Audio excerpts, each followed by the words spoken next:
information we receive every day does more than just inform us. It subtly narrows the world we perceive. Who decides what reaches us? And how do these invisible filters affect the choices we make about our lives and our families?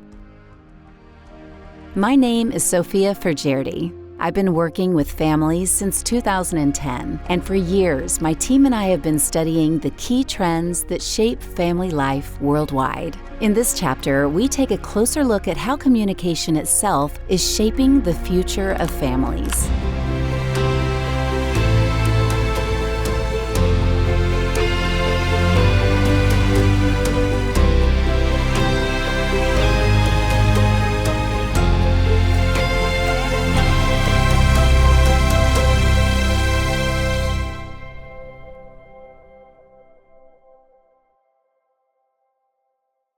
We've never been more connected, yet we've never been more divided in what we see or how we understand one another. Communication once built communities. Today, it guides the choices we make, the families we create, and the futures we envision. Personally, I just never wanted to have children, so seeing that and then having the scares of the kids getting sick also makes me not want to go through that anxiety or scare. 子供はいないです。私は、フリーランスで仕事をしているので、今ボイスオーバーの仕事をしてるんですけど、その仕事で今会社を作ろうとしているところなので、今のところ子供を持つ予定はなく、ちょっと一人でバリバリ仕事を頑張りたいなと思ってます。Quand j'aurai 35 ans, j'aimerais bien commencer à avoir des enfants et en avoir deux ou trois, pas plus. The question I would like to answer is, is the media friendly?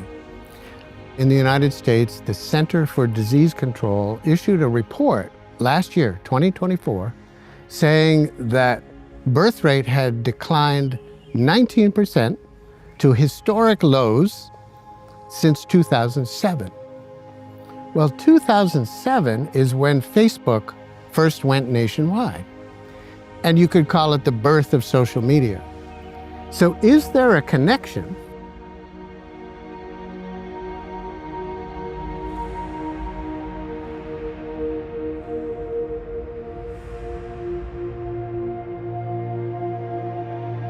Megjelent egy olyan szereplő a környezetünkben, aki mindig ébren van. Míg a nagymama alszik, a közösségi média akkor is működik. Míg az édesapánk esetleg nem elérhető, mert dolgozik, és megkérdeznénk tőle valamit, ami éppen fontos, vagy tanácsot kérnénk, ahelyett mondjuk bármikor elérhető most már a mesterséges intelligencia, mint keresőprogram, és választ is fog adni. Me parece que los medios de comunicación han jugado un rol muy importante en las generaciones que nos antecedieron, nuestros padres, nuestros abuelos, pero las y los jóvenes del día de hoy se influencian más por sus círculos, por las redes sociales y por otro tipo de espacios distintos a los medios masivos de comunicación, y ahí es donde también hace falta una cultura y una visión de familia. Gyakorlatilag ezzel a típusú eszközzel elérjük állandóan azt, aki olyan, mint én korban, adott esetben ugyanúgy lány, ugyanúgy fiú, ugyanúgy nő, ugyanúgy férfi, tehát elérjük az úgynevezett horizontális csoportot. Ez azért vonzó, és az a probléma is vele, mert így úgy érezhetjük, hogy ugyanabból az élethelyzetből válaszol, találom meg, ad valami tanácsot. Ma a médiát viseljük, tehát nem a nappaliban van, nem a hálószobában van, nem egy készüléket kell bekapcsolni, hanem ránk van tapadva. So it creates an image of perfection, of ideal. And people look at that and say, wow, I don't know if I can meet that expectation. I don't know if I'm ready to have a family. Tömegmédia mind az egyénekre, tehát a személyre, mind pedig a családra nagyon hat. De ez olyan közhelyesen hangzik, mert tudjuk, érezzük magunkon, vajon miért? Tehát miért van ekkora hatása kulturális és kommunikációs szempontból is annak, amit ma tömegmédiának hívunk?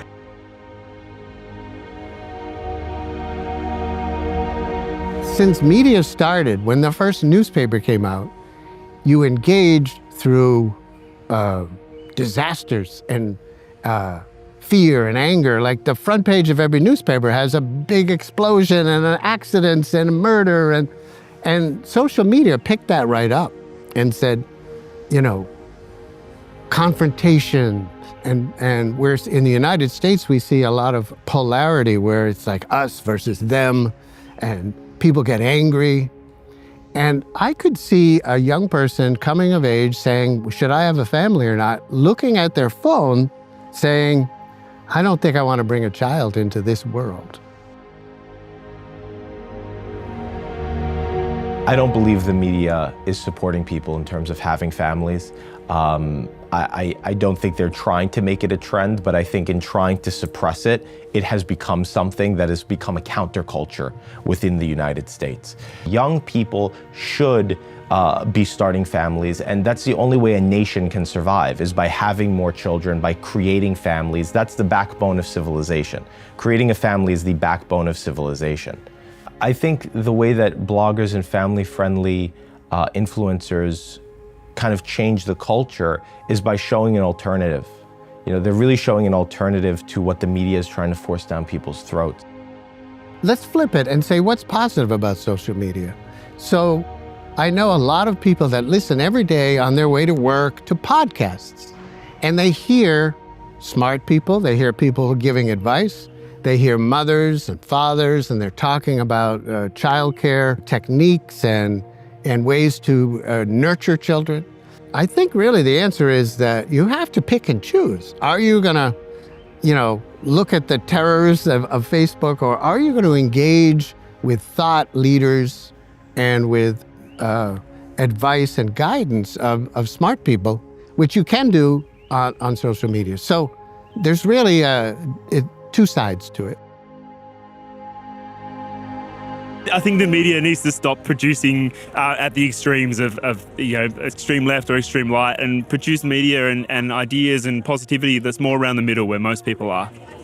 我觉得就是网红什么的呢，如果他们结婚的话，我希望他们可以拍照，或者是就是在媒体上面、网络上面给予我们年轻的人们就是家族是一个好的东西。我想让他们不是算炫耀吧，就是让他们看到他们是幸福的，所以我们也可以变成幸福的。The way that we can promote family life on social media and for people with shorter attention spans is we need to be doing reels, TikToks, things of that nature. Doing it on TV is not going to work, but having a social media platform and influencers that are popular, showing family life in a digestible way for young people is critically important. The way that content creators and editors could have a deeper impact in terms of changing the narrative with family life is we need more good people that are going to get involved in media, that are going to start these things that are so important in terms of, you know, TV shows, in terms of podcasts, giving an alternative to what the mainstream media is telling us. And people don't trust the mainstream media. They don't trust the news. They don't trust what the people, the talking heads on the TV are saying. They're trusting these smaller podcasts way more. Social media doesn't just reflect the world, it filters it. Little by little, we all start orbiting around our own interests. And the same mechanism happens on our streaming platforms at home.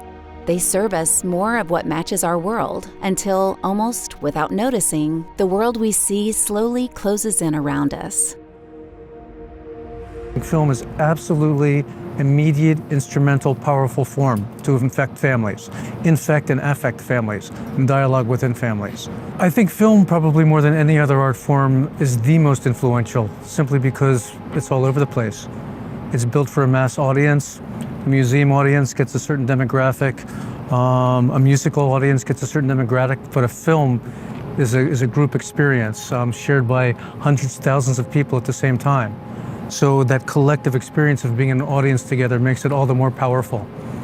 Amerikai blockbustereknek van egy szegmense, ami megcélozza a családokat, fiatalokat. Ezeknek jó része eléggé hamis képet állít be. Vagy azért, mert túlrajzol egy ilyen dolgot, vagy azért, mert elkezd a családi problematikák irányába lépni, amivel természetesen foglalkozni kell, de nem lehet teljesen negatív irányba ezt a dolgot elbillenteni. Abból viszont nagyon kevés film van, ahol igazi családi életek bukkannak fel. A média szereti a végleteket, tehát a nagyon idillitől a nagyon botrányosig próbál elmenni, és pontosan ez a két véglet, ami a kettő között általában nincs sok minden. Tehát a kettő között a realitás az azért ritkán jelenik meg. A média ráadásul megjelenít olyan típusú családmodelleket is, amelyekről tudjuk, hogy léteznek, adott esetben működnek is a valóságban, de úgy jeleníti meg, mintha nagyobb mértékben lennének jelen a társadalomban, mint valóságosan. A média hangsúly mindig azt jelenti, hogy többnek, fontosabbnak látjuk, vagy többnek és jelentősebbnek látjuk, mint amilyen. Well, the media definitely affects people's attitudes towards population, whether it's a problem or not. And it also, I think, affects their behaviors in terms of what they consider normal about the family size. So it's certainly possible for media to be influential in this way. Again, I'm not sure that it can really change people's attitudes completely, but it certainly can have some impact at the margins. The digital world connects everything. Yet it often pulls us away from what matters most, our attention. Some countries have tried to take back control. More and more schools and countries chose to limit the use of phones and other smart devices. And the results were surprising. Magyarországon ugye bevezették például az iskolai óráról való okoskészülék és telefonkizárást. Elképesztő felhördülés volt. Hát nem halt bele senki, és a legdöbbenetesebb, hogy a tanárok, vannak már ilyen kutatások, azt vették észre, hogy az első ilyen elhagyott hét után, kvázi amikor nem volt benne a készülék, az egyik kislány kötni kezdett, a gyerekek elkezdtek beszélgetni a padokon. Ez néha olyan fajék egyszerűségű, hogy ha nincs ott, akkor nem zavar, mert ugye ezek a készülékek egyébként pont úgy működnek, hogy a puszta jelenlétük is azt az érzést kelti bennünk, hogy valami zajlik, amiről épp lemaradok. Tehát megosztják a figyelmet. Ezért fontos, hogy néha lehet bátornak lenni, és azt mondani, hogy ezt most kizárjuk. No Brasil, a utilização de celular recentemente também foi proibida, utilizando o exemplo da Hungria, certo? E lá em Brasília, quando fui deputado, aprovei uma lei que combate a síndrome do pensamento acelerado, que é, na realidade, uma síndrome de muita utilização de telas ou de equipamentos eletrônicos. Ou seja, crianças estão ficando ansiosas e até mesmo não conseguem lidar con la negativa dos pais. La ley Curi es una medida que el gobernador del estado de Querétaro ha tomado para regular el uso del teléfono en clases. Es importante que los estudiantes y los alumnos estén atentos a la educación, estén atentos a sus clases, para que puedan tener un proceso de aprendizaje más efectivo. Es necesario que los demás estados y países tomen este tipo de medidas para que los niños realmente puedan tener un aprendizaje efectivo en las escuelas. Es necesario que este tipo de medidas no solo existan en México o en Hungría, sino que pasen a los demás países como medidas preventivas para cuidar la mente y el corazón de los niños.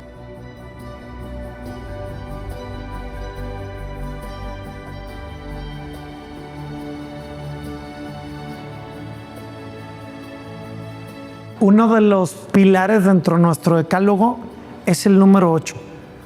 ¿Cómo usamos el celular con medida? Porque es algo que necesitamos quitar cuando estamos dentro de familia. Y cada vez que voy a las colonias con ciudadanos, siempre hablo de esto. ¿Cuánto tiempo usamos el celular en familia? A médiának döbbenetesen nagy a hatása. Az a kérdés, hogy a család képes-e arra, hogy ezt magába foglalja, vagy ő kénytelen beleolvadni a médiába, és ez a család saját elhatározása. Por supuesto que creo que los medios de comunicación influyen, pero no nada más los medios de comunicación. Yo creo que el entorno ha hecho que estas juventudes tengan poca esperanza. Estas guerras, esta violencia, esta cantidad de información de cosas negativas han hecho que los jóvenes se sientan muy desconectados de lo que son los sentimientos humanos. Deberíamos dar clases de emociones en las escuelas, en las empresas, y por eso yo soy promotora de esta cultura emocional que se requiere. Feltétlenül fontos, hogy a kormányzat és a politika azt sugallja, hogy a nagyobb közösségek működésének alapeleme a család. Alapvetően egy kicsit a család minden, a család iskola, a család óvoda, a család menyegző, a család temető, az a kormányzat, amely nem így gondol rá, ha a társadalomra egyének szövedékeként és nem családok szövedékeként gondol, az pontosan ezt a bölcsességet engedi el. The message for the future is families are the future. There are no future without families. There are no future without kids. There's no civilization without marriage. There's no civilization without children. Because as birth rates decline, as marriage declines, our civilization will decline with it. So the future is families. We should pour money into this. We should pour everything we can into promoting families, just like Hungary is doing. And I think that the Hungarian model of pro-natalist policies is the future for many countries. Amit a kormányzat Magyarországon kommunikálni tud, az alapvetően az, hogy fontos vagy-e nekem család, és fontos vagy-e nekem gyermek, szülő, szeretnék-e neked ebben segíteni, vagy egy teljesen individuális képet sugárzok, hogy minden olyasmit meg kell tenni, ami az egyénnek fontos. Minden ilyen kommunikációnak van egy saját szótára, ahogy a dolgokat megnevezi. Lehet azt mondani egy népességszaporulatról, hogy demográfiai kérdés, és lehet azt mondani, hogy család. Vagy családi kérdés, vagy a családok kérdése. Látszólag ez pusztán két szó. Miért ne választhatnám az egyiket vagy a másikat? Nagyon nagy a jelentőség. Az egyik ugyanis egy statisztikai adathoz fog vezetni, és sokféle magyarázathoz, hogy vajon miért csökken így a jóléti társadalmakban a népesség, ugye, ami egy elvont dolog. De lehet azt is mondani, hogy legyenek családok, és a család olyan valóságos.